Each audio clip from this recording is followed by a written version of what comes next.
تو سب سے پہلے تو آئی تھنک لانگ مارچ ان کا آخری پلان تھا. پہلے جو ان کا پلان تھا وہ یہ تھا کہ سازش کا جھوٹا بیانیہ گھڑ کر ہم ایک پریشر بلڈ کریں گے. وہ جلسے جلوس جو انہوں نے کیے جس میں انہوں نے خرافات بولی، جھوٹ بولے، انہوں نے سوچا کہ وہ پریشر بلڈ کر کے ہم جلدی الیکشن جو ہے وہ لے لیں.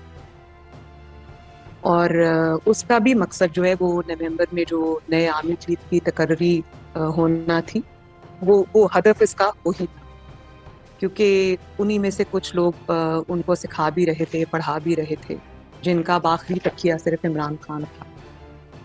اور کیونکہ ان کے گناہوں کی، ان کے جرائم کی فہرست اتنی لمبی ہے کہ وہ سب اب ان کو عمران پر تکیہ کرنا پڑے.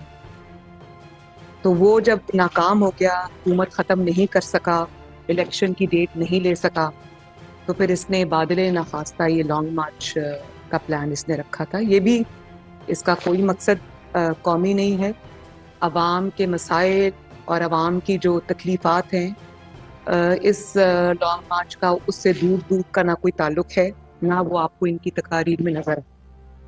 اس کا ایک ہی ہدف ہے، جیسے نواز شریف صاحب نے چند دن پہلے جو ٹویٹ کی تھی جس میں انہوں نے یہ لکھا تھا کہ اس کا ایک ہی ہدف ہے، اور وہ ہدف جو ہے وہ یہ ہے کہ آرمی چیف کی جو تقرری ہے نومبر، وہ یہ حکومت نہ کر سکے اور اس میں یہ رخنا ڈالنا چاہتے.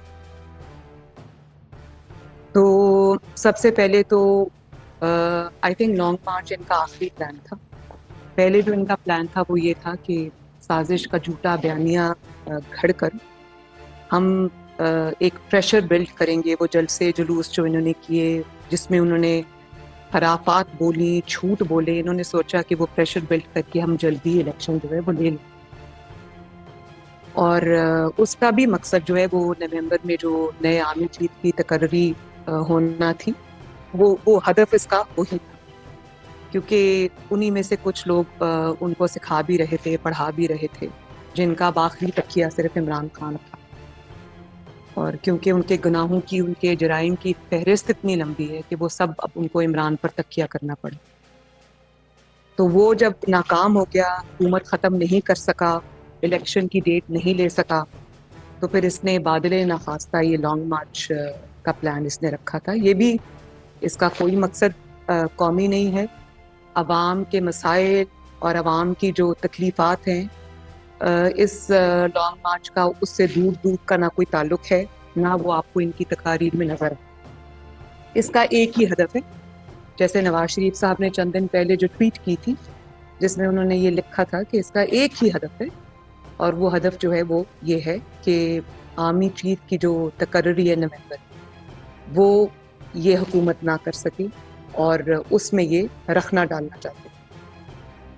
یوٹیوب پر گوگلی ٹی وی دیکھنے کے لیے youtube.com کی سرچ بار میں گوگلی ٹی وی ٹائپ کریں. گوگلی ٹی وی کے پیج پر سرخ رنگ کے سبسکرپشن والے بٹن پر کلک کرنا نہ بھولیے. یوٹیوب پر اپلوڈ ہونے والی ویڈیو سے باخبر رہنے کے لیے بیل آئیکن پر کلک کیجیے. آپ کو ہر نئی آنے والی ویڈیو کے بارے میں نوٹیفیکیشن موصول ہو جائے گا.